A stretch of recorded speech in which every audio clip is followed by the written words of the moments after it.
sa mga sundalo na nagpainyon sa buwan, inulan ang alang sakit na natunod sa lubo. Kaya tao alang kanako ang usang kabata, dihakal kanako ang usang anak lalaki. Ug siya ang namando sa tanan, ug ngayon siya maalam ang katama, Diyos magamhanan, walang katapusang amahan, prinsipe sa kaaklan. Ang awin sa mga. Mayong paliw sa mayong siko, pinipinisunod na isa, salamat.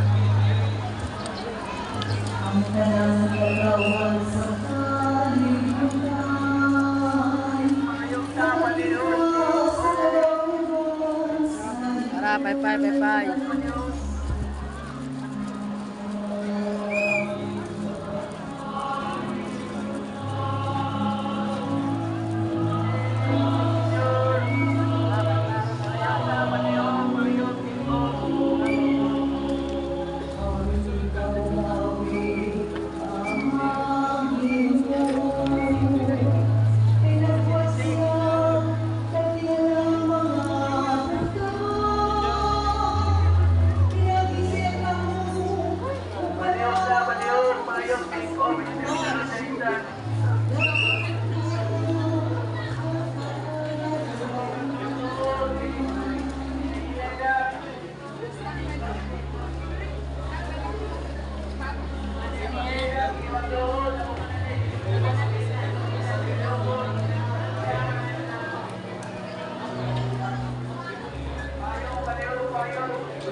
Pinuklog gikan sa sulat ni San Pedro ngadto sa taga-Efeso.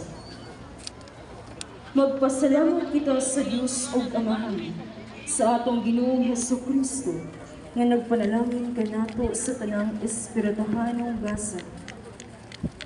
Diha sa atong pagkahiusa kang Kristo. Sa wala kabuhata ang kalibutan, gipili na kita sa Dios aron maiya diha ni Kristo.